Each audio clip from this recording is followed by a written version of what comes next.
quinta sesión, a esta quinta sesión de las jornadas de educación continua en vía aérea online de la Universidad Diego Portales y del el Council de la EAMS de Chile. A continuación, quiero compartir la pantalla para mostrarles brevemente de qué se trata nuestra actividad. Estas son las jornadas de educación continua en vía aérea online de la Universidad Diego Portales en conjunto con el Council de Chile de la EAMS, apoyadas por la Dirección de Posgrado de la facultad, el decanato, el programa de formación en anestesiología y el Comité de Desarrollo Académico. Tenemos un tremendo respaldo internacional de la Sociedad Española de Anestesiología y Reanimación y Terapéutica del Dolor, y también de la Fundación FIDIVA, que es una entidad de educación continua en vía aérea que lleva una dilatada trayectoria en España y también en buena parte de Latinoamérica. Nuestro programa de formación en anestesiología también forma la base de esta actividad, y ustedes pueden obtener información en nuestro sitio web y, por supuesto, con el respaldo y el apoyo del doctor Ricardo Latrop, quien es el director del programa de anestesiología y reanimación de la Universidad Diego Portales. Estas jornadas comenzaron en enero y están programadas para durar todo el año hasta diciembre. Ya están los temas y los expositores programados. Hoy día les voy a presentar con mucho agrado y mucho honor a quien nos acompaña hoy día desde España. Aquí tienen ustedes los expositores, los profesores invitados para este año, y ya les haré la presentación que a continuación viene. Quiero mencionar que la EAMS es una sociedad científica cuyo foco es el manejo de la vía aérea, que nace en Europa, con los países europeos, agregándose a la ya existente en el Reino Unido, que es la Difficult Airway Society, y en Estados Unidos, que es la Society for Airway Management. En Latinoamérica tiene representación académica en Argentina y también en Chile. Ustedes, si están interesados, pueden hacerse miembros de la EAMS. Tenemos, como países latinoamericanos, una rebaja en la inscripción, y también hay muchos beneficios que ustedes pueden obtener al ser miembros de la EAMS. Los invito a visitar la página web de la sociedad para obtener más información.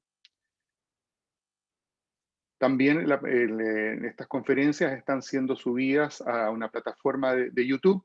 Por lo tanto, si hay algunas personas que pueden llegar atrasadas a esta sesión o tengan ningún impedimento en verla, pueden acceder a nuestro sitio de YouTube y poder verlas en completo. De esta manera, hoy día me complace muchísimo poder presentarles al doctor Pedro Charcomora, que es anestesiólogo del Hospital Universitario y Politécnico La Fe en Valencia, en España.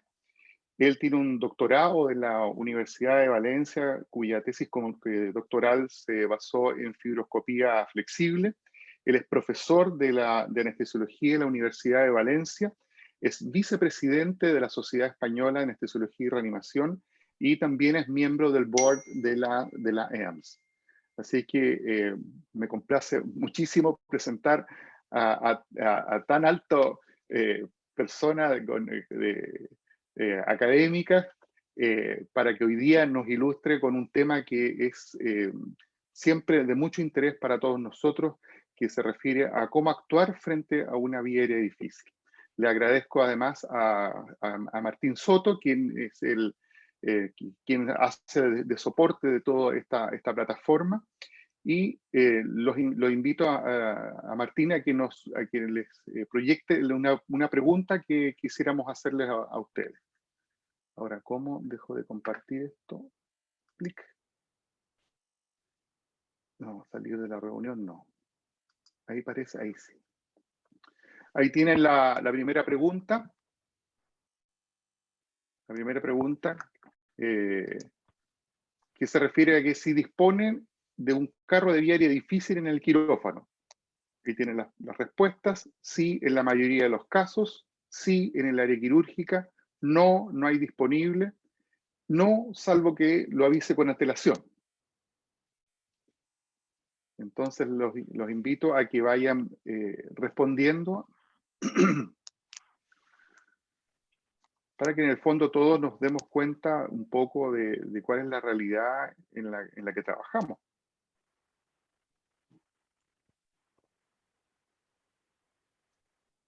Hay en este momento 10 personas que han respondido. Comprendemos que hoy día es un día hábil, es un horario hábil, y así que les agradecemos mucho el esfuerzo que están haciendo para asistir a esta sesión y el interés también en estos temas. Parece que ya han respondido todos, Martín. Finalizamos la votación. Ese es el resultado. ¿Qué te parece, Pedro?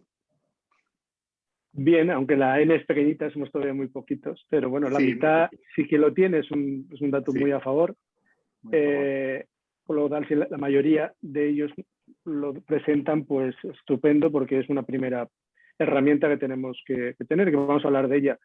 Y los que no lo tienen, pues la verdad es que es imprescindible si trabajan regularmente con pacientes en anestesia general, pues que dispongan de un carro de viaria difícil, y aunque no sea un hospital con preferencia en anestesia general y sea un hospital, por ejemplo, de trauma, en donde hagan el 90% de las cirugías con bloqueos, también es muy conveniente, porque la viaria difícil inesperada, que es lo que vamos a ver, no sabemos cuándo aparecerá, y entonces pues es muy difícil de predecir y necesitamos esa herramienta.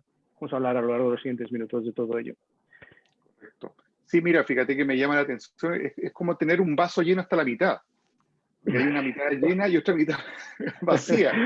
Uno puede estar contento por la mitad llena, pero también es preocupante la mitad vacía. Sí, eso Entonces, es. Es muy poquito el N, por supuesto, pero claro, uno no sabe si estar contento o estar preocupado. Vamos a hacerlo al final, si te parece, de nuevo. Sí, por supuesto, por supuesto. Si se puede, y así a ver si nos quedamos más alegres, que no sea medio yo, si se puede hacer. Sí. Muchísimas gracias. Sí. Repetimos la encuesta, ningún problema. Y está entrando más gente, así que... Sí, de acuerdo, muchas gracias. Pues al final volvemos a hacer la pregunta. Pues cuando tú me digas, Ricardo. Sí, por supuesto, para que le compartas la presentación, Martín. Puede partir ahora, doctor Charco, ningún problema. Comparte la presentación, perfecto. Pedro. No se ve todavía. Sí, tranquilo. Ahí viene. Ahí está, perfecto. Vale, pues... Más arriba, ahí puede ser, no sé. La tenemos ya, la tenemos. Perfecto. Ya. ¿Me dais el visto bueno? Sí, cuando usted guste, doctor. Sí. Vale. Pues gracias, Ricardo. Primero por tus bonitas palabras de un amigo. Nos conocemos ya hace muchos años, desde aquella cena en Washington. Ha pasado ya unas cuantas décadas, y aunque tuvimos un lapso que no nos vimos en unos años, luego pues ha sido todo mucho más intenso, ¿no? Como unos novios que no se ven y luego se abrazan y se besan con intensidad, pues esto ha sido los últimos años, y la verdad es que me alegro mucho. Es un placer tenerte cerca. El trabajo que estás haciendo con tu entusiasmo y tu perseverancia para facilitar ese tipo de reuniones, y además que llegue la enseñanza de la viaria a cualquier territorio donde haya un anestesiólogo en Chile, pues es encomiable, y te lo agradecemos desde la EAMS, y como tú bien sabes, eres nuestra punta de lanza en Chile. Confiamos en ti, y la verdad es que has multiplicado por muchos el número de miembros que teníamos en ese país. Pues bueno, lo primero, siempre que hacemos este tipo de presentaciones, lo que hay que decir, o el ponente tiene que expresar su conflicto de intereses. Nosotros desde hace muchos años participamos con cursos de formación. Obviamente tenemos muchas empresas que colaboran con nosotros, pero son colaboradores a los que queremos y los que necesitamos para practicar nuestra actividad docente, pero no tenemos ninguna vinculación, y mucho menos en esta presentación, con ninguno de ellos. Vamos a hablar, y ya me lo comentó hace algunos meses, el tema que Ricardo quería que yo diera, y algunas modificaciones hemos hecho. Al final he rehecho todo el tema, la verdad, Ricardo, no tiene nada que ver a lo que has visto en otras ocasiones, y espero que te guste, igual que el resto de los ponentes. Y vamos a hablar de cómo actuamos en una vía aérea difícil. Realmente es una pregunta que a algunos les puede parecer sencilla y para otros altamente compleja, y podemos pensar en ella, a ver cómo desarrollamos nuestro propio algoritmo. Y si hablamos de que esto se plantea en situaciones de crisis, pues empezamos a hacer fórmulas para ver si encontramos cuál es la receta magistral que nos da la solución. Más aún cuando encontramos una vida difícil, inesperada, que es lo que ocurre en la mayor parte de las ocasiones. Y algunos pueden pensar, bueno, pero la podemos prever, hago una buena predicción y con ello voy a detectar esos casos de dificultades. Bueno, sabemos que solo el 70% de las vías aéreas difíciles pueden ser detectadas preoperatoriamente, pero ese dato, siendo importante, 70%, alguno puede pensar, bueno, pues se nos escapan pocas. Ya, pero justamente el 93% de las que se nos escapan son realmente intubaciones difíciles, y el 94% de las que son no anticipadas son dificultad para la ventilación con mascarilla facial. Por lo tanto, en este lado, aunque sabemos que la evaluación de la vía aérea es un estándar del cuidado para cualquier anestesiólogo, realmente solo nos reduce, pero no elimina la incidencia de encontraros con una vía aérea difícil inesperada. Por otra parte, no olvidemos que el fracaso en la predicción y la planificación supone el factor contribuyente más importante al desarrollo de un paciente no intubable no oxigenable, que por infrecuente, 1 cada 5.000 casos en anestesias selectivas requiere un estándar quirúrgico. En pocos, 1 cada 50.000, pero resulta que el 25% de las complicaciones graves provocadas por la vía aérea resultan en estos pacientes de no intubables. Por lo tanto, está claro que es imperativo establecer una estrategia en la vía aérea que incluya planes de vía aérea difícil anticipada, no anticipada, y problemas y planes en la ventilación difícil. Por lo tanto, nuestro plan lo debemos de simplificar, y la verdad es que damos muchas vueltas y siempre encontramos una línea recta, que en el caso de vía aérea difícil, pues todo el mundo piensa, pues ya está, tengo un plan A, un plan B y un plan C. Esto es sencillo, porque de las 3 posibilidades lo intubo, le pongo una mascarilla facial o pongo un dispositivo supralagótico. Por lo tanto, pues todo está bastante más sencillo de lo que en principio nos dicen. Bueno, si queréis añadir algo más complejo, le pongo una letra D. En el caso del paciente no intubable no oxigenable, y tengo un rescate quirúrgico con una cricotireotomía. Bueno, pues 4 planes es relativamente sencillo. Bueno, pero no nos olvidemos que el plan D, cuando lo ejecutamos los anestesiólogos, 1 de cada 3, la aguja falla, no encuentra el lugar. El NAC 4 ya nos dijo que de 15 de 29 problemas severos, serios, graves complicaciones en la vía aérea, el 52% suponen que el anestesiólogo había intentado hacer una cricotireotomía con cánula y había fallado. Por el contrario, cuando es el cirujano el que hace una cricotireotomía, en este caso quirúrgica, el éxito es del 100%. Por lo tanto, ya podemos sospechar que algo está fallando o algo nos puede fallar. ¿Y qué puede ser? Bueno, pues vamos a intentar averiguarlo en los próximos minutos, pero lo que yo voy a intentar encontrar es una línea recta que me lleve realmente a la solución del problema con aquello que ya he visto que manejo. Pero vuelvo otra vez a insistir en revisar la bibliografía y resulta que me encuentro con un montón de algoritmos. Digo, bueno, pues a lo mejor el plan ABC no es tan sencillo de encontrar. ¿Y por qué será eso? Pues a lo mejor la respuesta es más fácil de lo que parece. Y cuando nos metemos en el lunes siguiente al quirófano, nos encontramos con un paciente como este, que está descrito hace unos años, del profesor John Doyle en el Journal of Clinical Anesthesia en el 2007.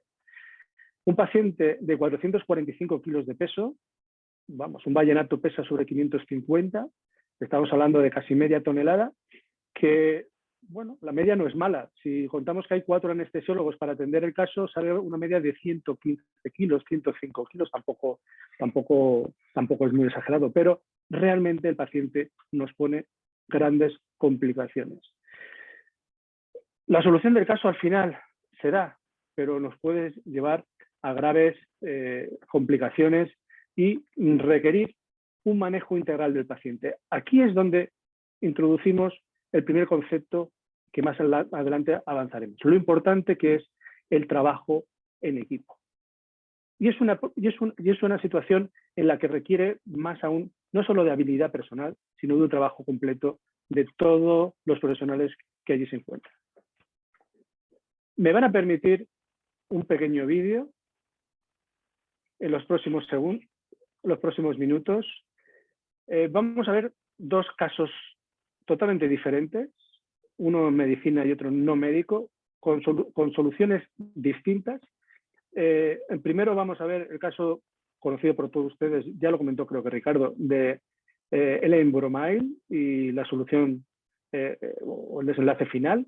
Y posteriormente veremos otro pequeño vídeo totalmente diferente que no tiene nada que ver. El caso del L-Bromide se dio en el 2005, una mujer de 37 años que estaba programada para una cirugía de otorrino. Como únicos antecedentes a la predicción estaba pues una dificultad para la extensión cervical, estaba restringido, con un malampatidós y un antecedente congénito de fusión vertebral. Aparentemente, a pesar de una cierta retrognatia y esa limitación a la extensión, la paciente aparentemente no aportaba ningún dato mayor de dificultad. La anestesióloga comienza la anestesia y comienza a tener problemas. Intenta la colocación de una mascarilla laringea, que era su plan inicial, pero no tiene éxito. El caso avanza, perdón.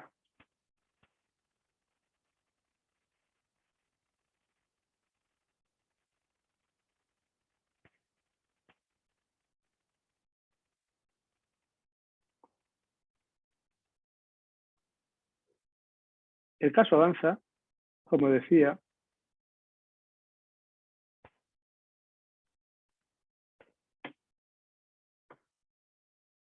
y ya no solo hay dificultades en la mascarilla, ya hay problemas con la oxigenación. Empezamos ya a notar que el oxímetro hace esos tonos bajos que tanto nos irritan, suenan las alarmas, diferentes mascarillas laríngeas, pero con esa restricción en la apertura oral no hay posibilidades de introducirla.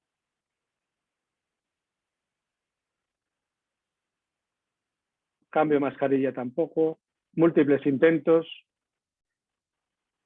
Ya la vía aérea empieza a sangrar y ya a tener muchas secreciones, taquicardia, desaturación.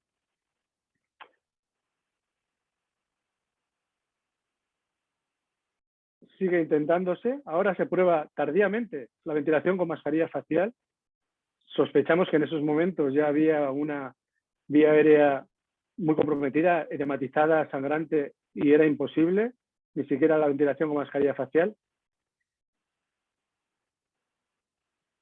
Con un tubo de Gelle, una guía orofaringia, tampoco es posible la ventilación con mascarilla facial.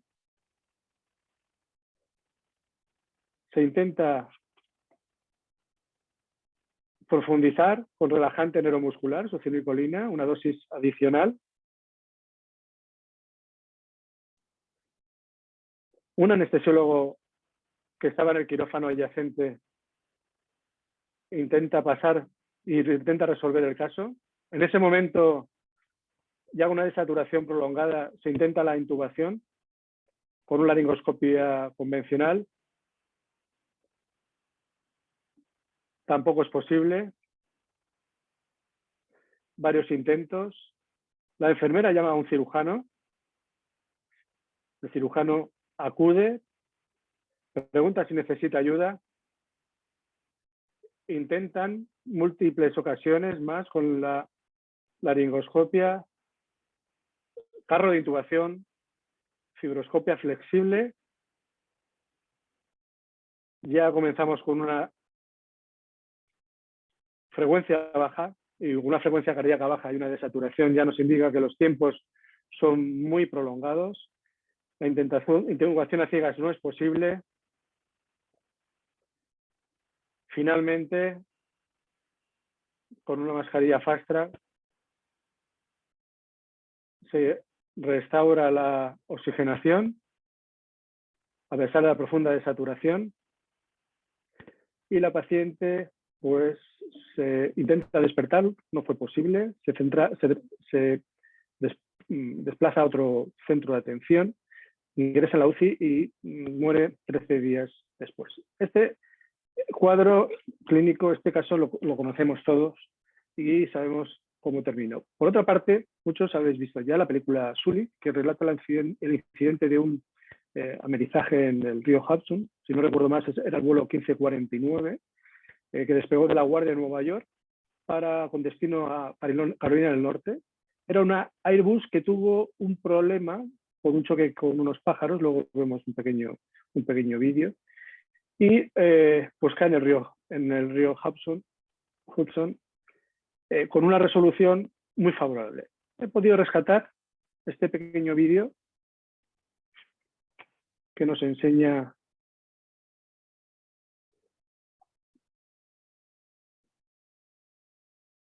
por imagen digitalizada las fases más importantes de ese acontecimiento.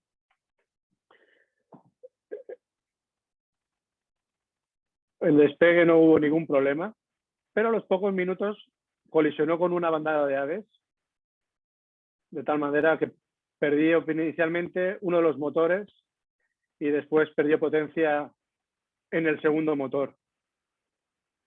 Intentaron llegar al aeropuerto de nuevo, pero se quedaba sin potencia y a pesar de que la torre de control le indicaba que fuera al aeropuerto, el capitán Sully decidió amerizar en el río Hudson.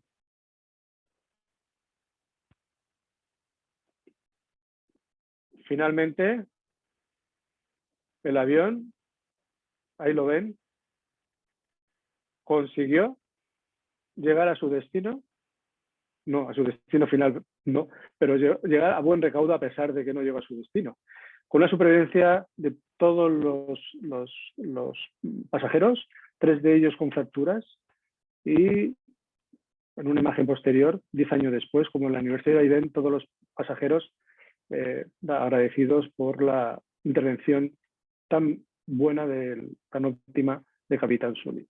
Bueno, pues tenemos 2 incidentes críticos muy diferentes y también con resultados muy distintos, que no van a permitir al analizarlos avanzar en cómo resolver una vida difícil, por extraño que les parezca. Por un lado, ¿por qué el éxito del Capitán Sully?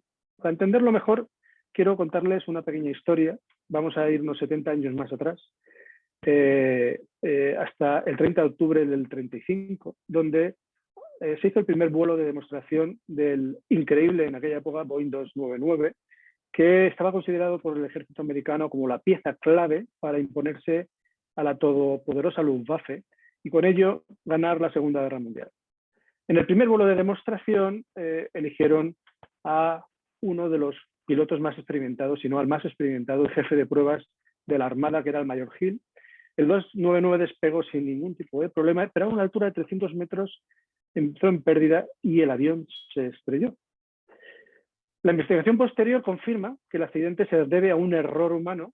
El piloto había olvidado liberar una de esas múltiples palancas, una sola de ellas, que era una palanca que generaba el bloqueo de los alerones, con lo cual era imposible que el avión tomara envergadura, tomara altura. Para las siguientes pruebas, curiosamente, Boeing no selecciona a los mejores pilotos, sino que diseña una hojita de papel en donde describe un listado de verificación para asegurar que ni el piloto ni el copiloto olvidan nada. Con este checklist que llamaron en ese momento, la Armada Americana aceptó después de que 2,5 millones de kilómetros no hubiera ningún incidente, aceptó los nuevos modelos, más de 12.000 aparatos, y eso fue lo que demostró la superioridad aérea por encima de los nazis en la Guerra Mundial. En este caso, es una muestra de cómo la tecnología supera al control humano, y hubo dos errores fundamentales.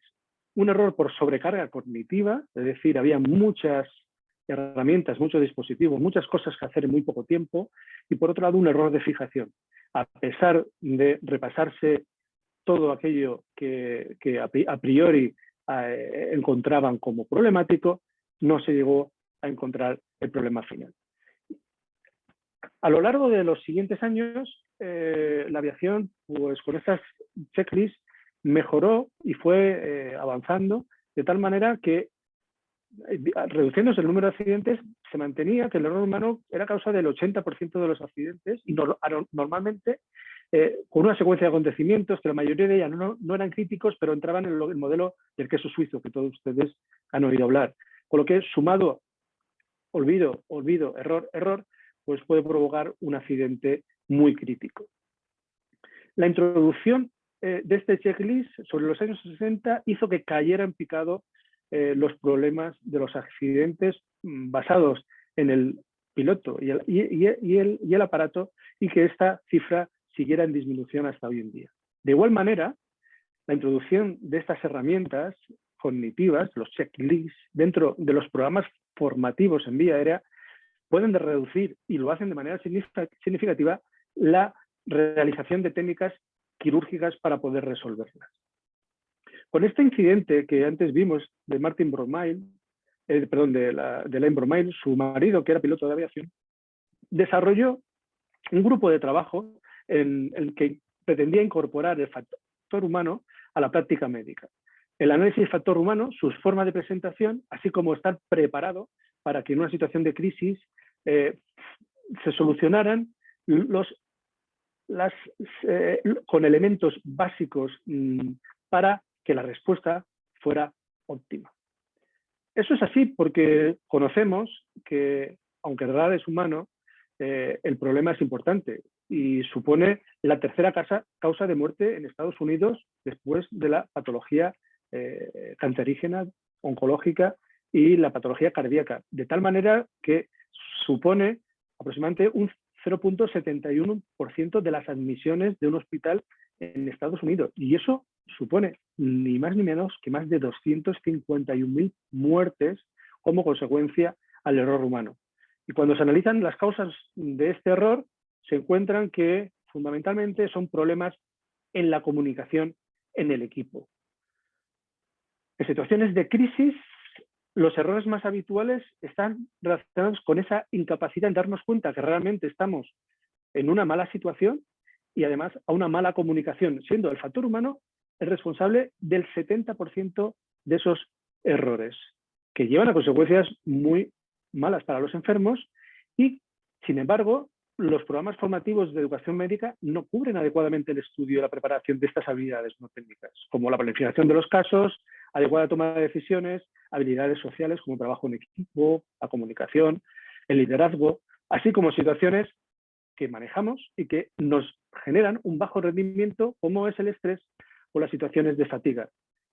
Y de hecho, en NAP 4 concluye que el factor humano contribuye hasta el 40% de las complicaciones severas relacionadas con la vía aérea.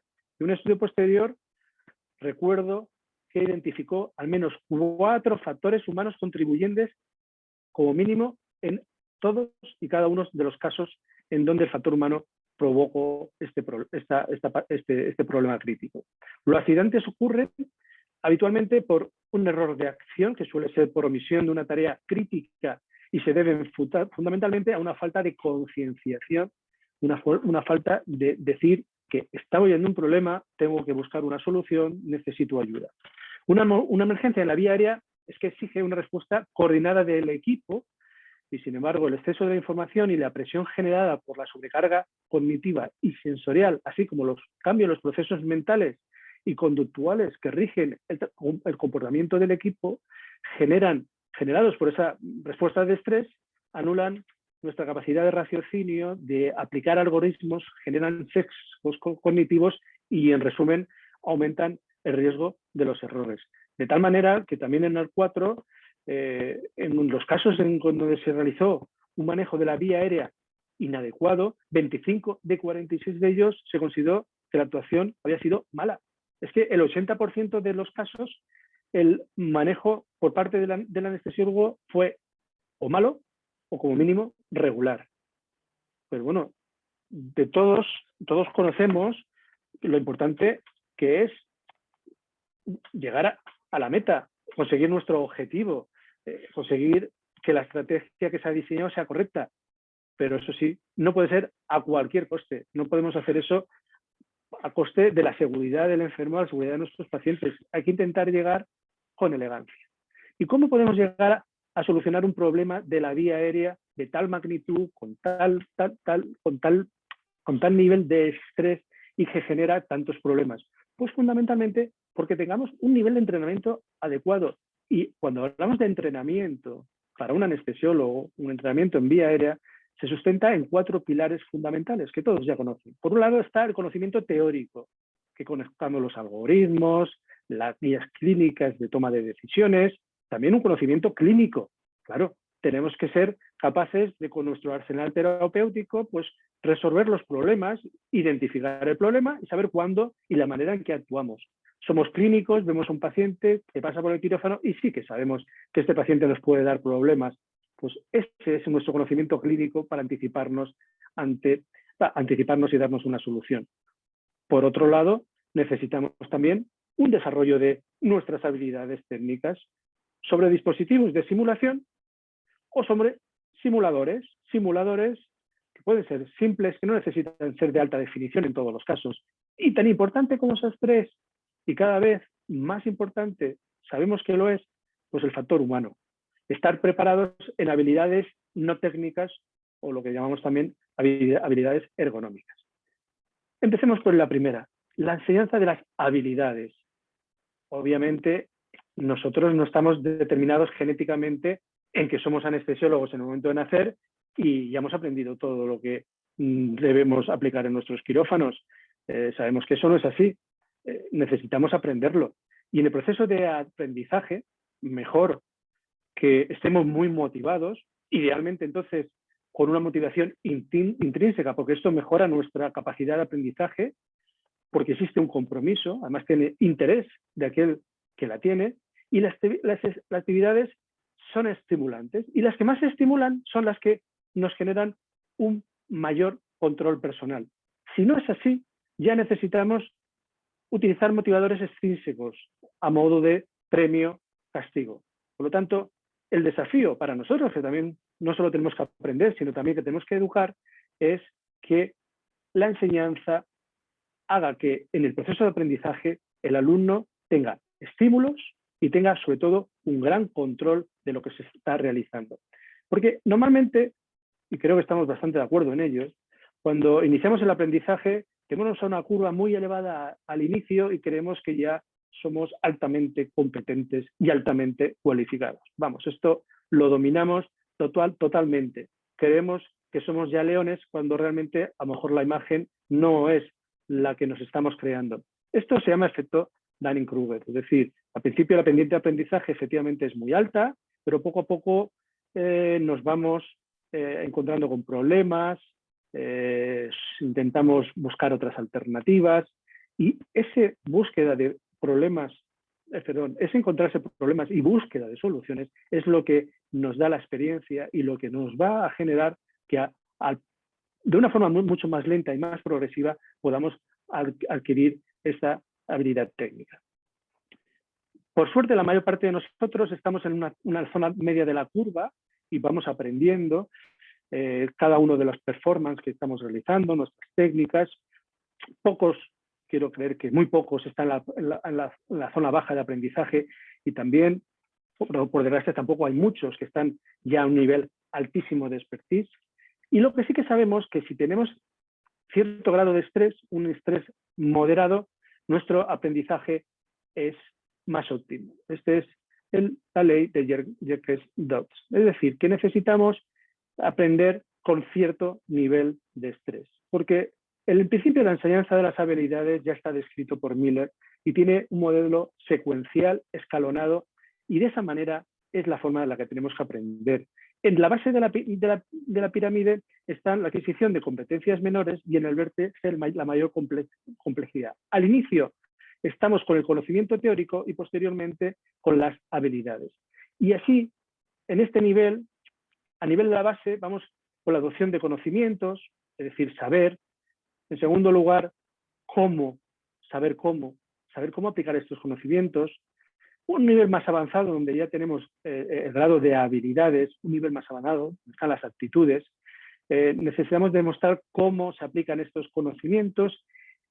Esta fase de cómo, de saber cómo, de entrenamiento, por desgracia no está desarrollada en la mayor parte de los programas educativos tradicionales. Sí en los educativos modernos, introduciéndose sistemas de training, sistemas de simulación. Y en la cúspide de la pirámide de Miller nos encontramos el cómo desenvolvernos en nuestra práctica clínica diaria. Es decir, tenemos una fase inicial, una fase cognitiva de conocimientos básicos, una cognitiva pura de conocimiento del por qué se hace así, una fase demostrativa de aprendizaje y por último una fase de ejecución del proceso de lo aprendido. Y con eso tenemos una experiencia del proceso, porque el trabajo duro nos lleva a un éxito porque aprendemos nuestras técnicas, pero no es suficiente. Necesitamos practicar con métodos diversos, comprometidos en el proceso de aprendizaje, con entusiasmo, involucrarnos con una retroalimentación fundamental, que aprendamos de nuestros errores y un aprendizaje continuo. No vale aprender mucho 3 días al mes y olvidarnos los siguientes 6 meses de aquello que hemos aprendido. Esto se reduce en una forma muy sencilla. Practica, ejercita, rutina, y si tienes además talento, pues tu éxito será muy cercano al 100% de los casos. Porque ya lo dijo Confucio, si yo escucho, yo olvido, obviamente. Si yo veo, yo recuerdo, pero si yo hago, yo conozco. Y yo quiero añadir aquí una frase de un profesor, para mí es un maestro, el profesor Reif, dice que si yo conozco, puedo cambiar.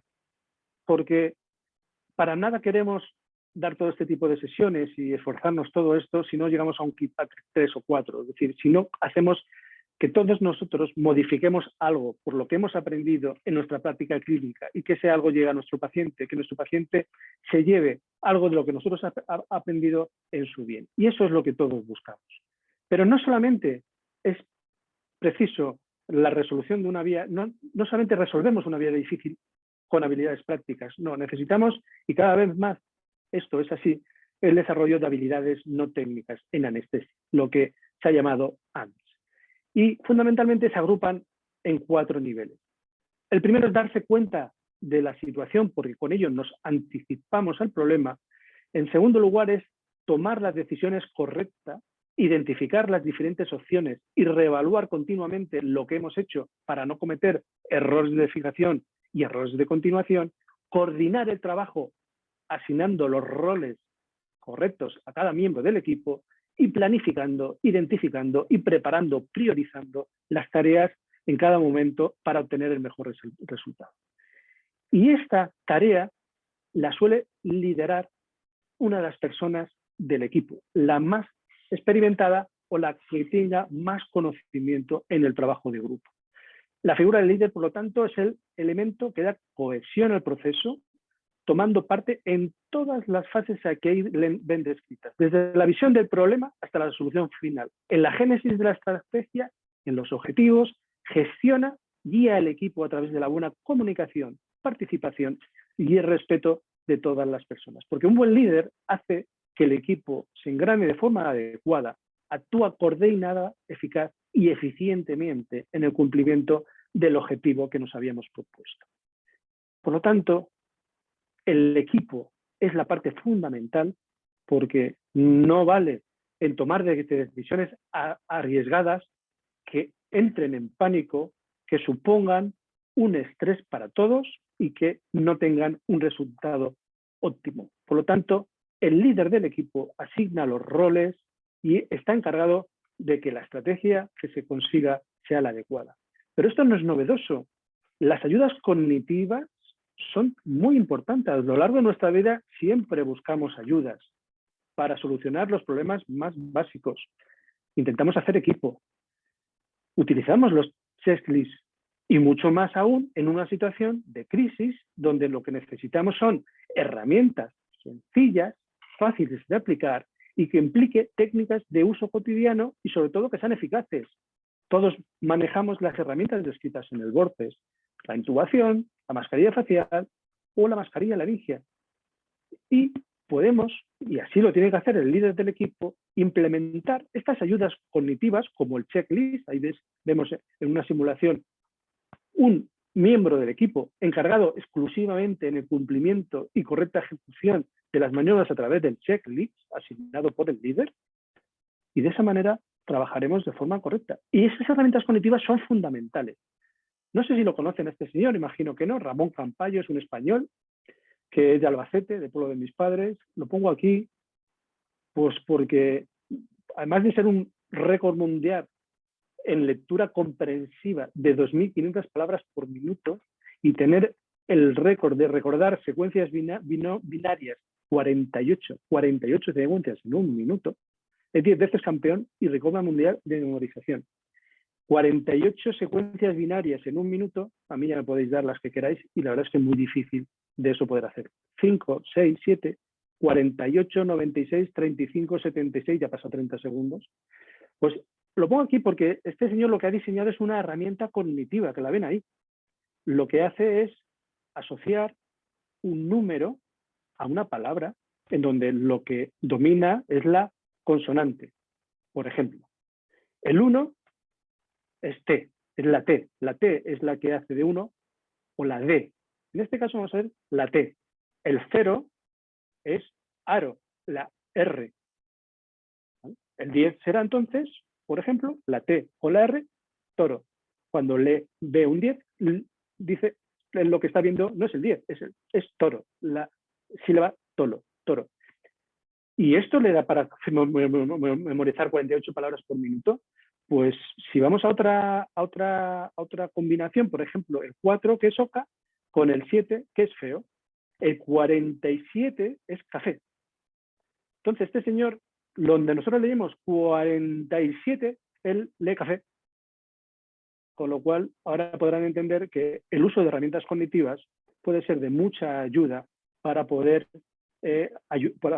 solucionar el problema que nos planteemos, aunque sea un problema de memorización. Y la primera pregunta que hemos hecho era sobre el carro de intubación difícil. Es que es un elemento fundamental, muy fundamental. Sus objetivos son varios y fundamentalmente la estandarización de un equipo, el técnico limitado, almacenado de acuerdo con lo que nosotros tengamos en los hospitales, con lo que nosotros hayamos considerado que necesitamos, y está ordenado por su frecuencia y su orden en el uso. Contribuye con eso que el equipo siga todos ellos el mismo orden mental compartido. Van a leer muchas cosas de orden mental compartido. Estimula el trabajo coordinado, la comunicación que sea clara y breve, y con eso se previenen errores. Además, facilita a la enfermera que está a nuestro lado y que nos está dando el material anticipándose a las necesidades que nosotros tenemos. Es flexible porque nos permite coger el cajón, empezar por el 1, por el 2 y por el 3, o bien ir al 2 o al 3, pero todo va a estar claramente definido. Siendo flexible, obviamente, la toma de decisiones y previene de esta manera la sobrecarga de opciones, la parálisis de análisis, como la fatiga de elección.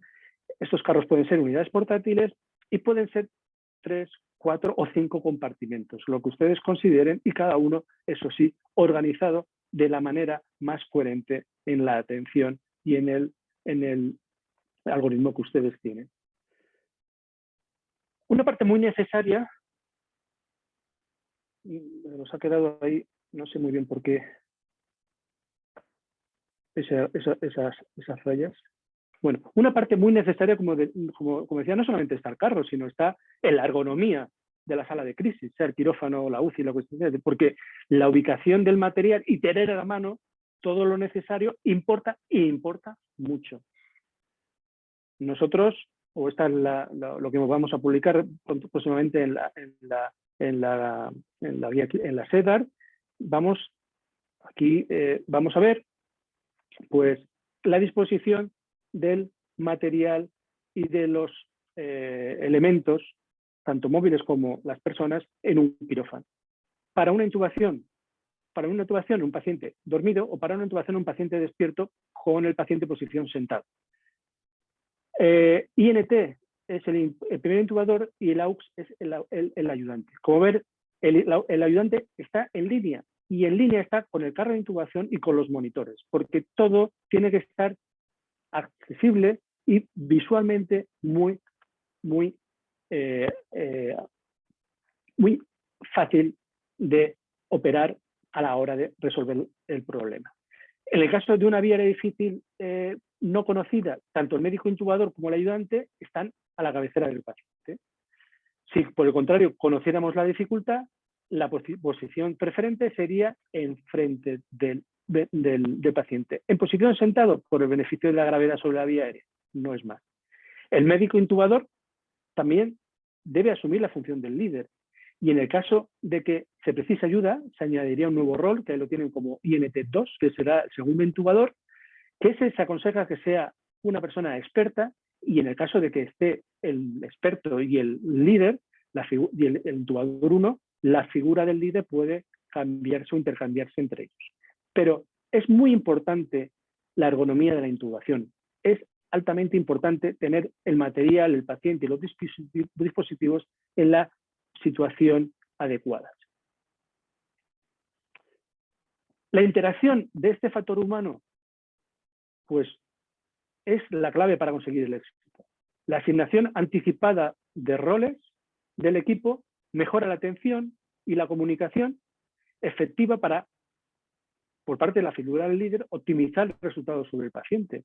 De esta manera, nosotros, con la comunicación, el equipo, con los roles asignados, el líder lo comunica, y además tenemos la capacidad de aprender sobre lo que se está realizando. Es lo que se llama simulación translacional. Eso es fundamental, porque lleva lo aprendido en la simulación a la práctica clínica. La simulación en los pilotos de aviación hace, y esto es lo que pasó con el capitán Sully, su preparación en situaciones críticas hizo amenizar sobre el río Hudson con éxito el aeroplano. En anestesia, también con la simulación, incrementamos la seguridad de nuestros pacientes porque mejoramos la preparación para afrontar estas situaciones de crisis. Y con esta preparación ya podemos dar el siguiente paso, que es visualizar el algoritmo. Antes de llegar ahí, hay unas marcas ahí, no sé si podemos quitarlas, que están saliendo, no sé si desde el control lo podemos quitar, y si no, bueno, continúo. Doctor, intente como sacar la nueva presentación y volver a entrar. Puede que se haya... Mira, están ahí. No he tocado nada, no sé por qué están aparecidos, pero bueno. Es un problema de la presentación. ¿De dónde han salido? Pero están en la pantalla, no están en la presentación, ¿no? Sí. Qué raro. Ahí se movió una, pero no sé quién habrá. Como pues, quedó como una imagen. Bueno, da igual. Pues seguimos. Sigamos. Vale, pues estamos hablando, ya tenemos toda la secuencia de cómo tenemos que prepararnos, y una vez que hemos llegado aquí y tenemos ya la preparación adecuada en habilidades técnicas y habilidades no técnicas, pues entonces ya podemos empezar a poder desarrollar esto que hemos aprendido para la solución de la vía aérea del paciente. ¿Cuál de todos ellos?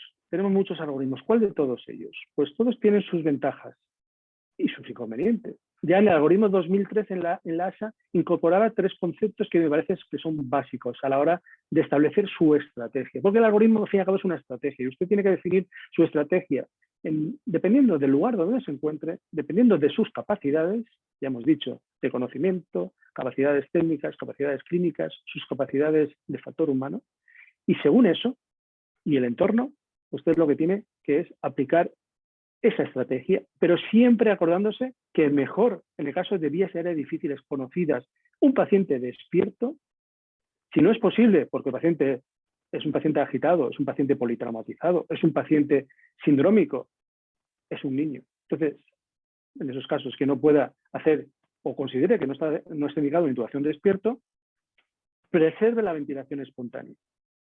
Y obviamente siempre una técnica que no sea invasiva frente a una técnica invasiva. Obviamente, traqueotomía es la solución definitiva en la mayor parte de los casos. Pero eso no es la técnica de elección.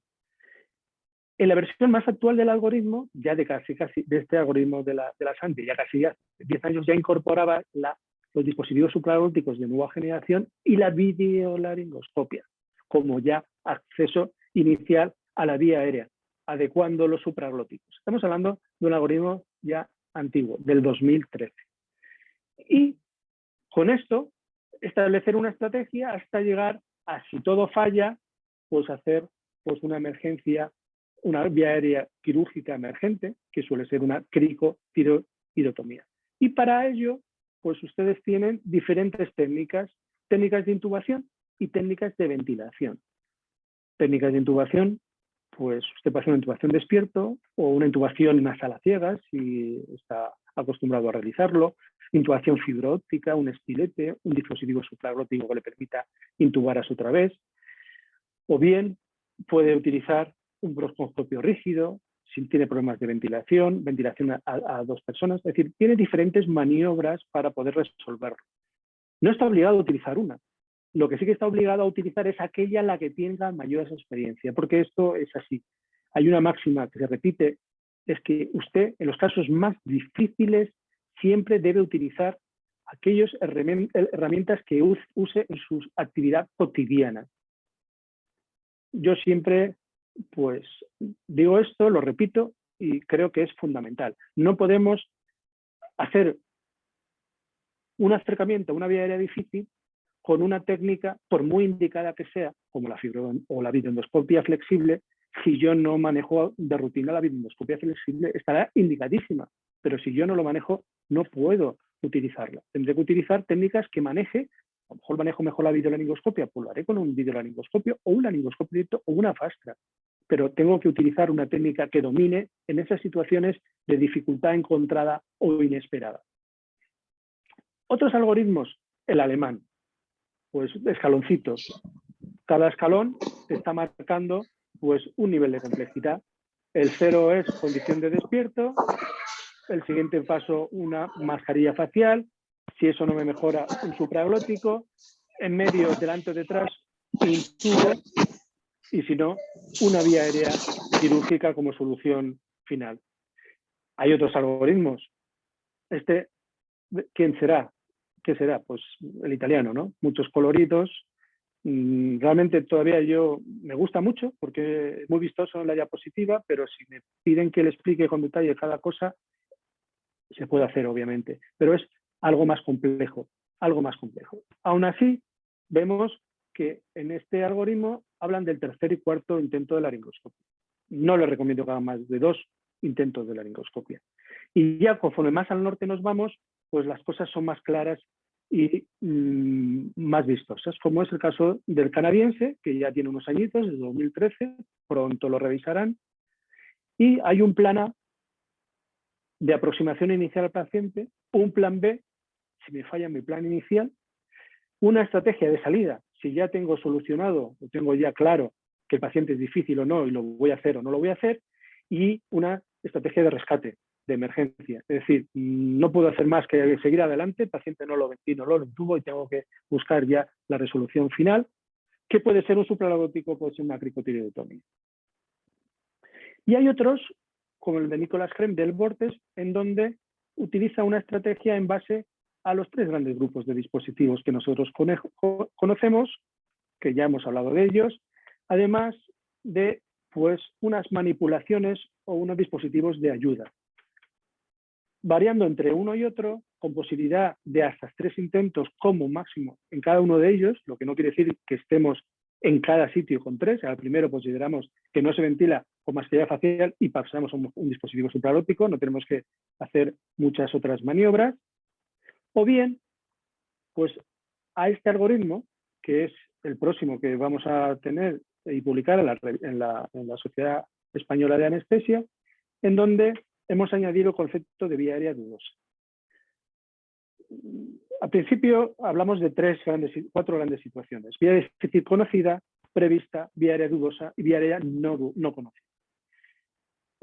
La vía aérea difícil prevista, es decir, aquella que tenemos predictores claramente positivos, la llevamos al mismo nivel que la vía difícil conocida. Es decir, cuando usted sabe, porque el paciente se lo dice o porque hay en la historia, en otra operación anterior, que ha notado que su anestesiólogo tuvo dificultades. Es un CORMA 3B, un CORMA 4 y tuvo muchas dificultades para la intubación. Eso es una intubación difícil, conocida y prevista cuando claramente tiene predictores. No abre más de 15 milímetros la boca, rigidez cervical. Esos son vías difíciles claramente conocidas o previstas. Y en eso, la forma de actuar es intubación paciente despierto.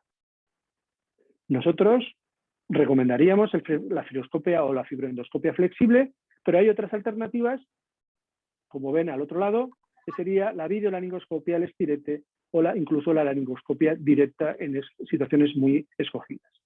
Y hablamos de una vía aérea dudosa, en donde no tengo predictores positivos, sino sería una vía aérea difícil prevista, pero eso que me dice mi experiencia clínica, que este paciente, aunque no tenga claramente predictores, sí que considero que puede ser difícil. Eso es lo que nosotros hemos llamado vía aérea dudosa. Tanto en el lado de la derecha, en el lado de la izquierda, lo importante es la preparación del paciente, sin bloqueos invasivos de la vía aérea. Hay que preparar al paciente de forma adecuada. Si se necesita sedación, se da una sedación, pero mínima. Normalmente, en nuestro centro, la preparación es importante y no usamos sedación. En el caso de niños o en el caso de pacientes mayores que no puedan tolerar la intubación despierto, lo hacemos con desmedetomidina. No utilizamos propofol ni remifentanilo y antes usamos inducción inhalatoria con halógenaos, pero cada vez lo hacemos menos. La desmedetomidina, de los que ustedes tienen más experiencia que nosotros, porque tienen muchos más años usándolo, es un fármaco que para nosotros es ideal en este tipo de casos. En esta vía aérea dudosa podemos diagnosticar la dificultad con un videolaringoscopio y según veamos un CORMA 4 o 3B, pasamos al lado seguro, la zona verde, paciente despierto, o bien avanzamos a la intubación. En el caso de que no sea posible, pues utilizaremos técnicas combinadas. Si hemos usado el fibroscopio, pero con él no podemos llegar a visualizar la glotis porque tiene una epiglotis caída y no podemos ir debajo de ella, pues el videolaringoscopio, la laringoscopia convencional o el estilete nos ayudará a levantar esa epiglotis y poder trabajar y dirigir el fibroscopio por debajo, por ejemplo.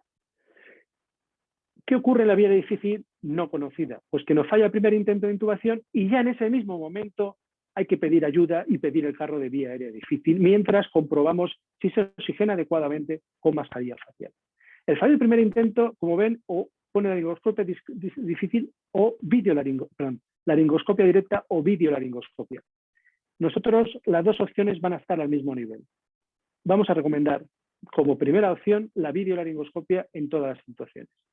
Si se oxigena el paciente, pues es un momento de pausa, de tranquilidad, seguimos estando en esa zona amarilla, pero nos da tiempo para parar y pensar.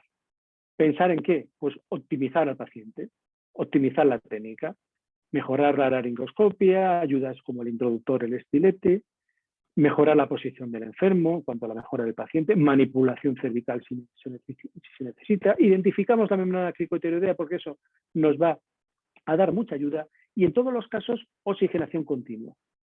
¿Cuántas laringoscopias o videolaringoscopia como máximo? 2. Más de 2 no deberíamos de hacer. Una tercera por un experto. Algunas guías dicen una cuarta por un experto. Nosotros queremos ser un poquito más restrictivos en eso, porque hay un trabajo de hace algunos años que nos dice que más de 2 laringoscopias, el riesgo de mortalidad de hipoxemia severas se multiplica por 8, por 10, por 15. Entonces hay que tener mucho cuidado porque Mord en ese trabajo nos lo dijo que más de 2 intentos no habría que hacer. Entonces 2 intentos podemos, el tercer intento un experto, no nos vayamos a un cuarto. Ante el fallo de la intubación, declaremos que el paciente es un paciente no intubable. Y las opciones que tenemos en esa situación, pues despertamos al paciente, continuamos con una mascarilla facial o dispositivo supralótico, una intubación dirigida por un dispositivo supralótico, una mascarilla laringia, pedimos ayuda a un experto, o bien planteamos hacer una traqueotomía arreglada, ciertamente no es emergente porque el paciente está oxigenado, o bien hacer una cricotireotomía. El problema lo tenemos cuando la oxigenación no es posible. En ese caso ya falla la primera intubación y la oxigenación no es posible. Vamos a hacer ya la primera ayuda cognitiva con relación al paciente NINO, la prevención de un paciente NINO. Es decir, pedimos el set de cricotireotomía en ese momento. ¿Utilizamos un dispositivo supralótico? ¿Se consigue oxigenar? Sí, pues vamos a las opciones antes planteadas. Que no es así, hay que declarar paciente NINO y abrir ya el set de cricotireotomía. Hacer la relajación neuromuscular, si no teníamos completo bloqueante neuromuscular, avisar a un experto que nos ayude. Y ahí la saturación del paciente en ese momento es la que nos va a permitir o no realizar la siguiente maniobra, que puede ser cambiar dispositivo supralótico si el paciente está bien saturado o incluso hacer una videolaringoscopia con pala de intubación difícil si antes no se hizo. Si el paciente está por debajo del 90%, como mucho habrá que hacer una videolaringoscopia con pala de intubación difícil. Si antes no se hizo porque el paso siguiente ya no es otro que hacer una cricotireotomía. Llegan más algoritmos. Llega el algoritmo PUMA, donde estamos en el equipo que está desarrollándolo. Es un simposium, es una mezcla de múltiples expertos, de múltiples ideas, y se intenta unificar un algoritmo universal que sirva para todos, para cualquiera, en cualquier situación, para todas las circunstancias. A ver si se tiene éxito con este algoritmo. De entrada tenemos una gran cantidad de opciones, como hemos visto, para solucionar una vía aérea difícil. ¿Cuál es la nuestra? Se lo pongo algo más sencillo o no.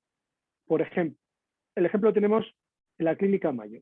Este trabajo fue publicado hace ya mucho tiempo, en donde se considera que el nivel de manejo por el servicio de anestesia es excelente.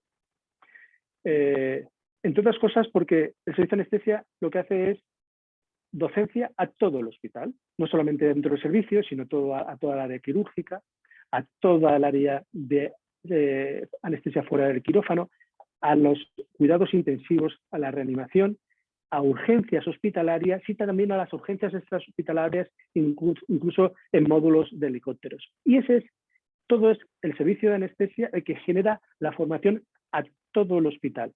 Una formación muy similar de todos los profesionales con una alta carga docente, como ustedes pueden ver. En ese hospital no existe un algoritmo único. El manejo de los dispositivos es libre. Ni se define la intubación difícil. Cada profesional se le considera experto en el manejo de la vía aérea. Y en esta serie que tienen de cerca de 40.000 pacientes, el porcentaje de cirugías canceladas es menos del 1 por 10.000. Las cifras son bajísimas. Pero no solo eso, sino las complicaciones. No existe ningún caso de muerte o daño cerebral descrito. Y la clave del éxito en este sistema de excelencia de manejo de vía aérea son solamente dos. Evita múltiples laringoscopias, por eso les he comentado el hecho de no más de 2, y el uso de dispositivos de vía aérea se hace de forma habitual. No se manejan dispositivos en emergencias que no se hayan utilizado inicialmente en un manejo rutinario del día a día. Porque esta es la forma y esa es la reflexión de la práctica. Ese es el nivel de experto. El nivel de experto se alcanza en nuestra práctica diaria, porque podemos hacer un rendimiento óptimo con una mínima cantidad de esfuerzo y que sea un rendimiento automático. Pero eso no nos hace alcanzar nuestro nivel de experto. El nivel de experto lo hace cuando hay un compromiso de la excelencia. No hay que ser automático. Hay que trabajar con representaciones mentales que sean complejas, para mejorar el desempeño. Hay que tener un alto nivel de control de lo que se realiza. Y la fase asociativa cognitiva debe estar siempre activa. Entonces, de esa manera, nosotros, a través de la práctica deliberada, sí que podemos alcanzar nuestros objetivos, conseguir los desafíos clínicos con un feedback continuo y que nos dé las oportunidades de mejora. Con eso sí que nosotros podemos tener un nivel de excelencia y en vía aérea. Y para resumir, todo es tan sencillo como esto. Las claves del éxito en una vía aérea es estar motivados. Hay que estar motivados, pero sin ser temerarios. No hay que ser temerario. Hay que tener cuidado porque la vía aérea difícil puede ser problemática. Por lo tanto, motivación sí, temerarios no. Aprender. Aprender todos los días y cuanto antes, mejor. ¿Con el fin de qué? De tener una mochila bien llena, llena de experiencia, sí, pero también de conocimiento teórico, de técnicas, de dispositivos y sobre todo de utilizarlos en el día a día con lógica, porque tenemos que ser conscientes de que hay un problema, que el problema de la vía aérea puede existir, que tenemos muy pocas posibilidades de detectarlos, que podemos hacer una predicción buena, pero no nos olvidemos que si no tenemos cuidados vamos a ir desencadenados al desastre. Y para evitar eso tenemos la mejor herramienta que nosotros, que ningún ser humano, que ningún ser vivo, que es el cerebro. Es decir, la guía es una guía, pero nuestro cerebro es capaz de interpretar, desarrollar y utilizarla de forma adecuada para resolver ese problema de la vía aérea que se les plantea. Con esto hemos terminado. Muchas gracias a todos. Son 40 minutos. Creo que es un tiempo suficiente para, a partir de ahora, si ustedes quieren, empezar el turno de preguntas. Dejo paso al moderador, doctor Tubia.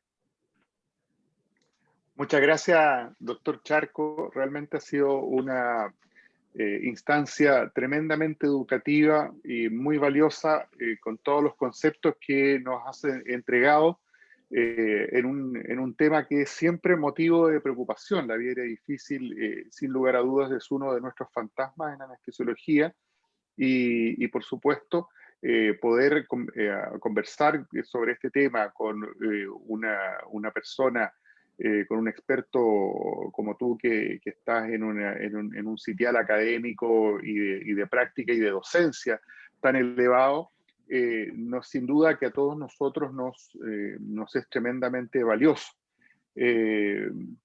Yo quisiera darte las gracias por haberte tomado este tiempo. También quiero agradecerles a todos quienes están en este momento conectados, pues hoy día es un día hábil de trabajo, es un horario hábil para nosotros. Acá son las 11, un poquito más de las 11 de la mañana.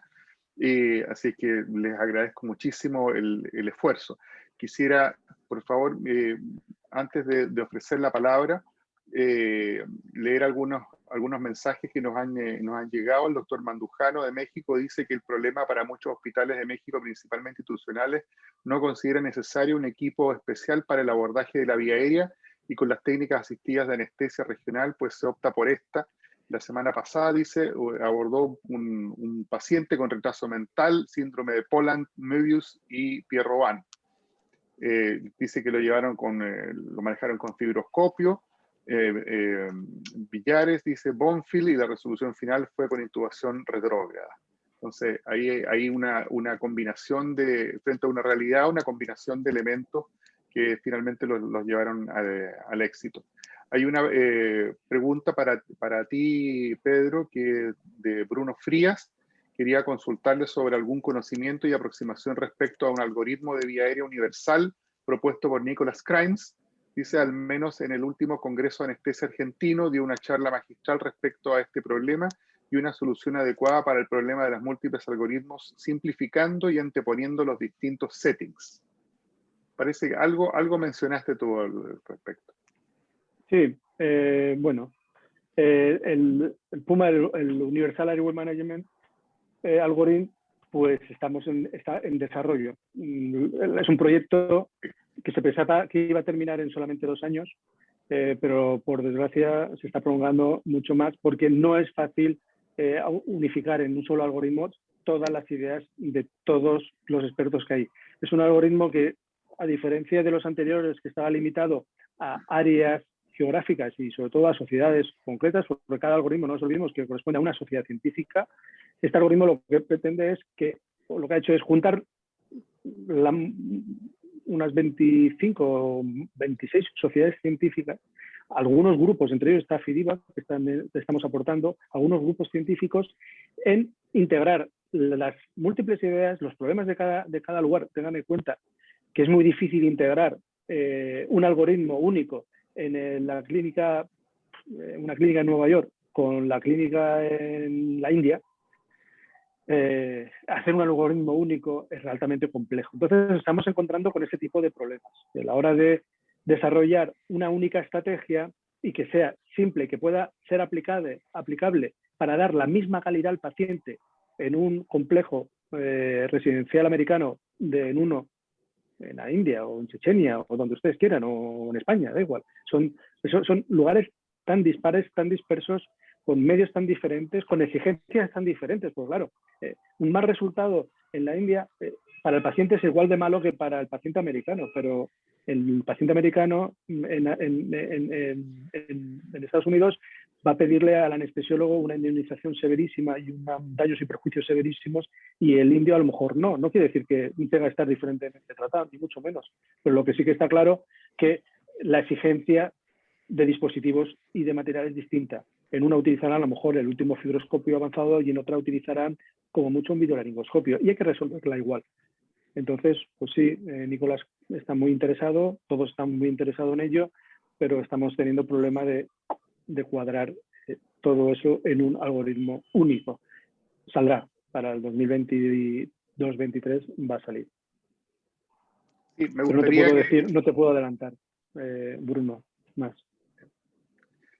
Muchas gracias, Pedro. Me gustaría que Martín proyectara la pregunta inicial que hicimos antes de la charla, porque había muy poquitas personas y ahora hay más. Entonces me gustaría que a lo mejor la respondiéramos de nuevo. Dice que si disponen de un carro de vía aérea difícil en el quirófano. Sí, en la mayoría de los casos. Sí, en el área quirúrgica. No hay disponible, y no, salvo que lo avise con antelación. Esto es muy interesante porque también tiene que ver con cómo está comprometida la cultura organizacional en la problemática del manejo de la vía aérea. Eso es un aspecto tremendamente interesante, que no tiene muchos años en que se está discutiendo al respecto acerca del rol de la institución en esto. Tanto la ergonomía, también como tú muy bien dijiste en algún momento, Pedro, de que la ergonomía era importante también en el desempeño de los operadores para poder tener éxito, y también la institución también tiene algo que decir. Han votado 15, los animo a seguir votando. Es fundamental la institución. Formaron una idea, sí. Como bien dices, Ricardo, la institución es fundamental porque es la que al final te tiene que facilitar los dispositivos. No podemos ir todos con un videolaringoscopio, un fibroscopio, un espiletón. O sea, tenemos que elegir los dispositivos más adecuados, tenerlos en los quirófanos accesibles, pero no podemos ir con ellos a todos sitios. Yo sé que la práctica habitual en Europa y Latinoamérica es diferente. Ustedes tienen que llevar sus dispositivos a las clínicas, múltiples clínicas que van, entonces tienen que seleccionar qué dispositivo me adquiero, si es un videolaringoscopio, si es un fibro, porque además lo tengo que pagar yo, y si me cuesta $6.000, ¿cómo hago? Me gasto $20.000 que no tengo en un fibro grande, uno pequeño, un video estilete y un laringoscopio con imagen, pues no lo pueden hacer. La idea del carro tiene un sentido de un lugar donde se hacen muchas cirugías o donde se hacen cirugías y tiene que tener el material accesible. Difícil en los países latinoamericanos donde hay muchas clínicas y muchos hospitales donde tienen que ir y van muchas personas, y ese carro pues no tendría mucho futuro. Pero por eso añadido una pequeña frase, también puede ser una unidad portátil de vía aérea, es decir, puede ser algo portátil. Y eso sí lo podemos tener, un maletín en donde tengamos nuestra guía de ESMA, nuestra mascarilla laringea clásica, una mascarilla con canal gástrico si es posible, y si es posible, si hay que tener solo una, que además tenga pues sea posible la intubación a subtraves. Una mascarilla de tercera generación. Un estilete o una guía de intubación, un estilete obviamente, y una guía de intubación. Con eso, más un videolaringoscopio, que puede encontrarlo en el mercado chino por 200 o 300 dólares, tenemos pues el plan A con el videolaringoscopio y la laringoscopia directa, que lo van a tener siempre. Un plan B, que sería videolaringoscopia más un estilete o una guía de intubación, si lo necesitan. Un plan B de ventilación, que sería un dispositivo supraglótico. Y en el caso de que necesitaran hacer una cricotireotomía, la técnica últimamente descrita por la DAS, ustedes siempre van a tener un tubo, tienen su bougie, que está guardada en su maletín, y tienen un escalpelo, una hojita de bisturí. Con eso pueden hacer una cricotireotomía. ¿Ya tenemos una respuesta? Sí, mire qué notable, fíjate. 50% más o menos de respuesta de sí y de otro 50% más o menos de respuesta de no. Muy similar a la proporción que tuvimos cuando había menos gente. Quizás si esto lo preguntáramos en miles, a lo mejor tendríamos también el mismo resultado. El 50% sí. Muy notable. Muy bien. Pensábamos que era porque la N era baja, pero no. Entonces no sabemos si mirar el vaso lleno, la mitad llena del vaso o la mitad vacía. Yo lo veo medio lleno y tú medio vacío, para que tenemos ahí las dos opiniones encontradas. Sí, lo que tú has dicho yo creo que es tremendamente valioso, porque hay situaciones, por ejemplo, en resonancia nuclear magnética, donde tenemos delimitaciones por el magneto del aparato, que no todos los dispositivos metálicos se pueden utilizar. Entonces, también hay una consideración en relación al ambiente. Proyectemos la segunda pregunta, Martín, antes de ofrecer la palabra.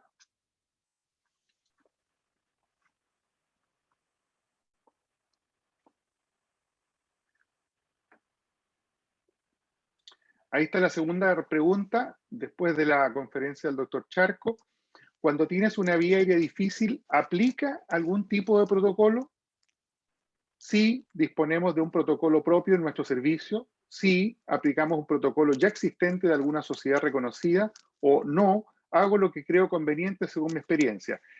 Por favor, hay que responder de manera honesta qué es lo que uno hace, porque eso es muy importante. Quizás es el reflejo del artículo que mostraste del Canadian Journal, del Dr. Barkle, puede ser una cosa muy, muy interesante en cuanto a que no siempre uno tiene acceso a estas recomendaciones o no las recuerda, pero sí es importante establecer algunos tipos de sugerencias o normativas dentro del servicio que puedan servir como regla general. Muy interesante.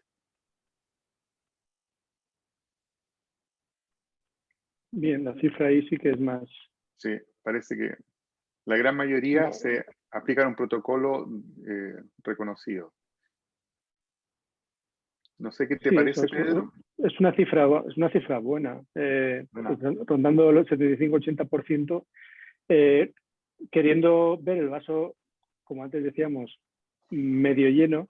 Medio lleno. Porque ese 21%, esos 5 son expertos, están en la curva de Dobson en la zona alta. Entonces, si están ahí en la zona alta de la curva, pues no hay ningún problema, porque bien, está perfecto. Quiero si no lo están, pues entonces... No, sí. Me refiero que normalmente cualquier algoritmo de cualquier sociedad, si lo conocemos y lo hacemos de rutina, no da lo mismo. Todos están bien basados en una evidencia científica suficiente y las diferencias son muy escasas, aunque aparenten cosas muy diferentes, pero todos van a decir prácticamente lo mismo. Entonces, si aplicamos cualquier protocolo, no sé tú si estás de acuerdo con Ricardo, pero da igual que sea el de la DAS, el de la canadiense, el de la incluso el alemán o el italiano, siempre sea un protocolo reconocido de la francesa, cualquiera de ellos puede ser bueno. O el Vortex también. ¿Cierto? El Vortex. Ahí estoy invitando a preguntar. Que no se gusta tanto. Los invito a hacer preguntas, a levantar la manito. Hay un botón abajo de reacciones en la pantalla donde uno puede levantar la mano y se activa el cuadrito de la pantalla para quien quiera hacer esa pregunta.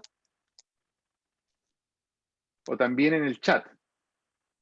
Es muy interesante poder aprovechar la presencia del doctor Charco tratando este tema tan interesante y tan importante, toda vez que el estudio NAP4 nos ha mostrado que el 81% del manejo de la vía aérea, de los problemas que se suscitaron en la vía aérea fue malo. Fue malo. Y ahí hubo problemas importantes, tal como decía el doctor Charco, en la toma de decisiones, incluso en la evaluación. La evaluación preparatoria de la vía aérea también hubo significativos problemas. Muchas veces nosotros cometemos alguno de dos errores. Aquí se trata de decir, es un poco dicotómico, ¿cierto? Uno dice, hay una vía aérea difícil, no hay una vía aérea difícil y procedemos, ¿cierto? Entonces, cuando creemos que no hay una vía aérea difícil y la hay, bueno, nos encontramos frente a la vía aérea difícil no anticipada y puede o no encontrarnos preparados y de acuerdo a eso puede ser tan o mucho o poco dramático el manejo. Sin embargo, en muchos casos nosotros decimos sí hay una vía aérea difícil y no la hay, bueno, entonces, y que es muy frecuente eso, y nos preparamos y finalmente no la había y todo fue fácil y nos sentimos aliviados y también un poco defraudados, pero porque tomamos una acción un poco de más, que pueda ser considerada así, pero finalmente la seguridad del paciente estuvo resguardada. El error de tipo 1, que creemos que no hay una vía aérea difícil, eso es lo más riesgoso, creo yo. Los invito a preguntar.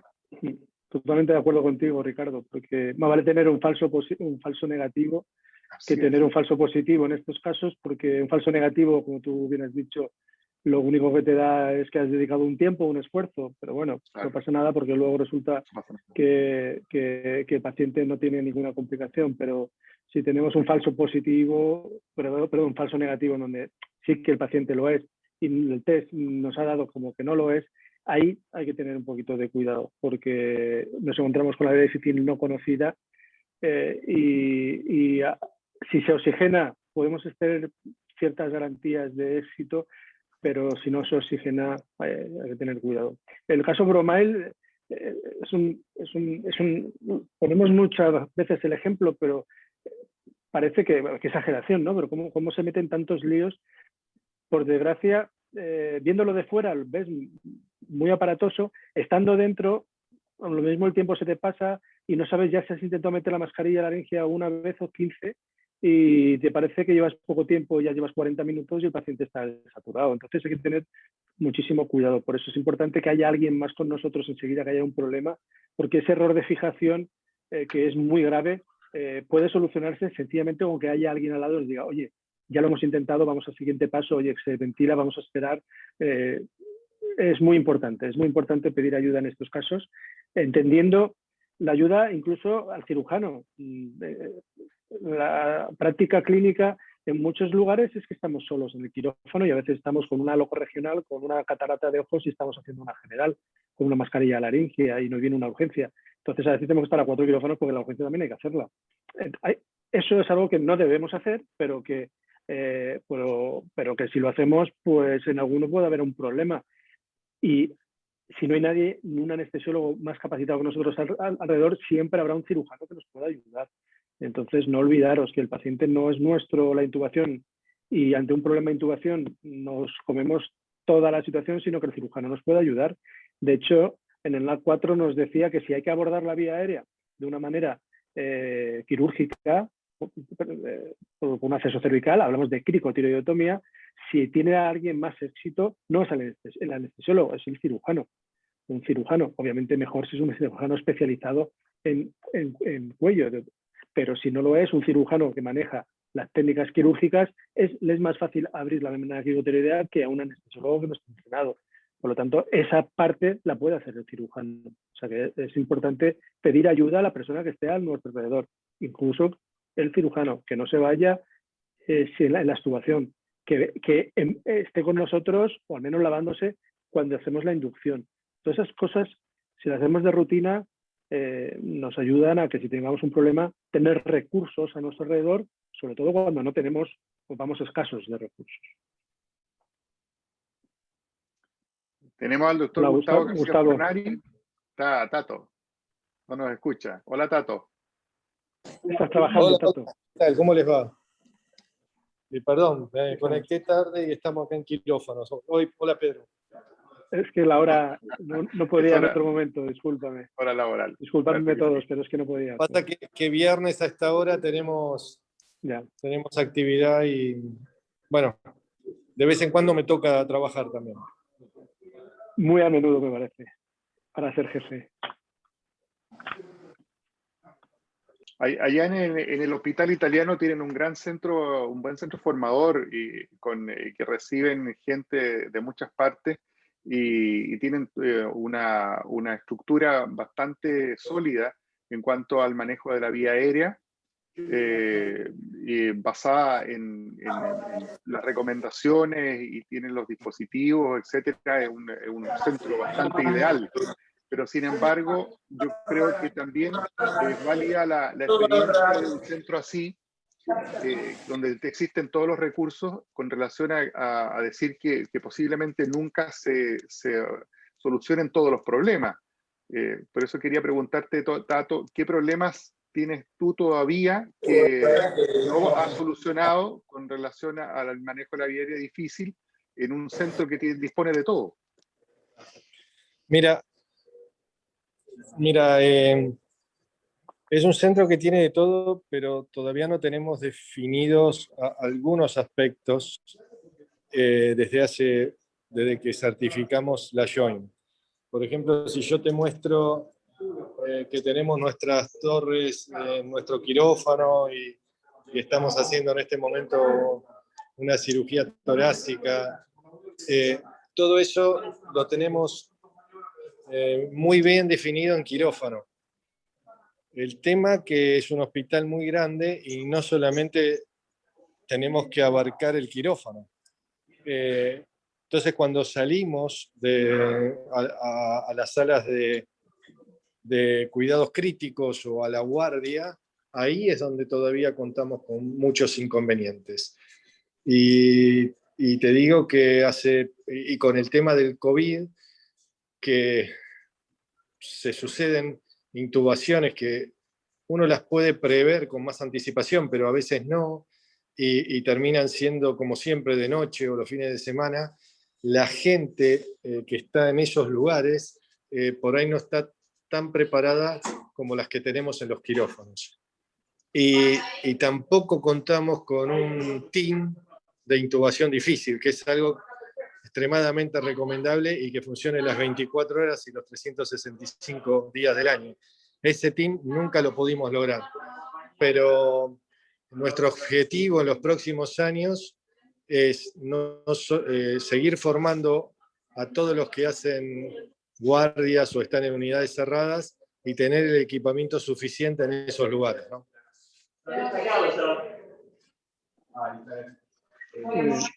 Hay una pregunta, creo, Bruno Frías comenta sobre la...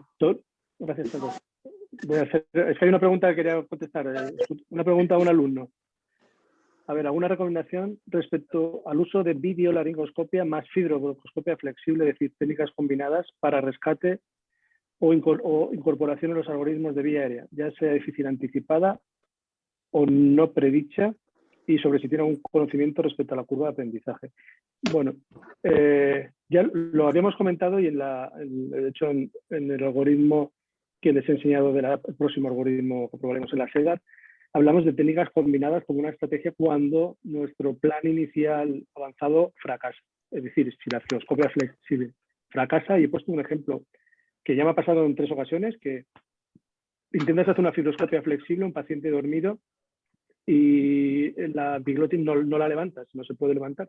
Haces maniobras de tracción mandibular, tiras de la lengua, pero no la levantas y no se levanta. Esto también pasa con la videolaringoscopia, que no se levanta. Entonces, si pasa con el fibroscopio, usa la videolaringoscopia. Si pasas con la videolaringoscopia, usa el fibrobroncoscopio. Porque lo que hace la doble técnica es que, una, te abre la vía aérea, con el caso de la video. A veces la laringoscopia directa sola, no necesita ser videolaringoscopia. La laringoscopia directa te abre la vía aérea, te permite esa epiglotis levantarla mínimamente, de tal manera que el fibroscopio pueda avanzar, o bien por la parte más superior o la parte basal de la epiglotis. No tienes que entrar siempre por la parte superior, por la parte de arriba. La epiglotis está así, tú puedes venir por este lado, tú puedes venir por aquí. Entonces, si tú levantas un poquito, ya puedes llegar aquí y llegas directamente a la glotis. Entonces, eso es lo que te permite las técnicas combinadas. Laringoscopia directa o laringoscopia indirecta y una técnica como la fibroscopia flexible, o te ayudas con un estilete con la punta que se pueda dirigir, como el videoestilete. Hay distintas marcas. Entonces, eso te genera pues, la posibilidad de encontrar una solución donde una técnica avanzada no te la daba. Suelen ser vías difíciles no conocidas, o cuando has dormido una vía difícil conocida por algún otro motivo, lo que se te da en esta situación. Y luego la curva de aprendizaje de las técnicas dobles pues es más compleja, es la suma de ambas, pero lo tienes que manejar cada uno con una mano, o bien puede haber 2 técnicos, uno te haga la videolaringoscopia y otro la fibroscopia flexible. Normalmente alguien te tiene que ayudar. Si usa la fibroscopia flexible, no hay manos para todo, te falta una. Si utilizas videolaringoscopia y por otro lado el estilete, entonces sí puedes utilizar doble técnica, estilete óptico y vídeo o laringoscopia directa. Pero el nivel de complejidad pues no es el doble, pero sí que es más complejo. Sí tengo experiencia, sí que ocurre. Hay que, como todo, hacerlo en simuladores. No te vale que ese día, porque yo me manejo con la vídeo, yo me manejo con el fibro, voy a hacer las 2 cosas juntas en ese momento. No, porque, por ejemplo, si utilizas técnicas, dispositivos, por ejemplo, de la marca Calestor, tú tienes una pantalla donde están los 2 dispositivos, pero tienes que ir cambiando la visión dependiendo de lo que quieras ver por el fibro que por el vídeo. Si eso no lo sabes, pues vas a ver solo por un lado. Es decir, tienes que conocerlo, y para conocerlo mejor hacer una simulación previa.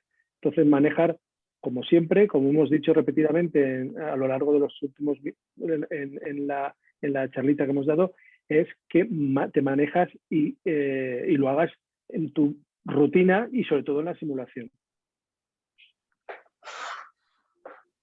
Pedro también te pregunta si existe un desarrollo en estilete flexible de doble curva, pero aún no lo he visto en mercado para poder ser utilizado por un operador. ¿Alguna experiencia?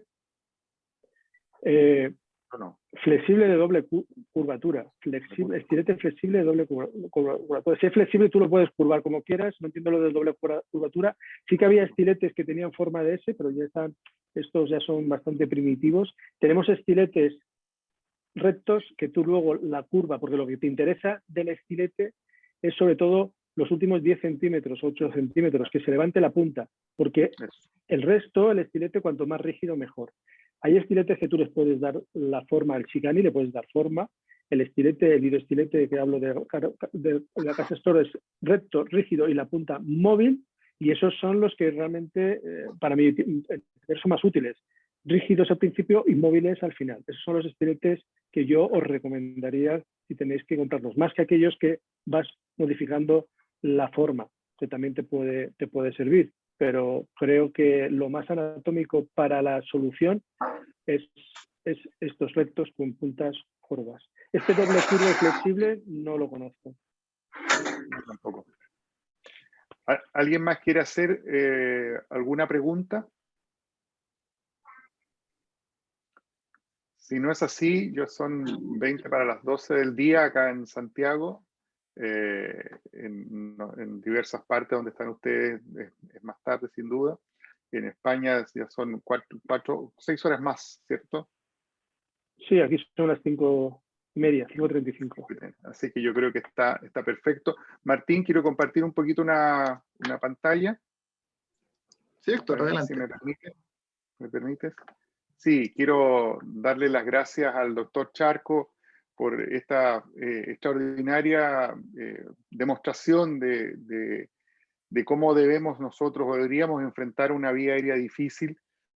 Creo que ha sido tremendamente ilustrativo y educativo para todos nosotros y que nos va a llevar a reflexionar mucho acerca de lo que estamos haciendo y lo que debemos proyectar en nuestro quehacer, en nuestros centros. Así que le damos las gracias al doctor Charco y quiero dejarlos invitados desde ya para el próximo sábado 26 de junio, que nuevamente el doctor Charco nos va a hablar acerca del manejo de la extubación segura. A menos que quiera enfocarlo de alguna otra manera, pero bueno, eso lo veremos. Lo dejamos así de momento. Dejémoslo así de momento.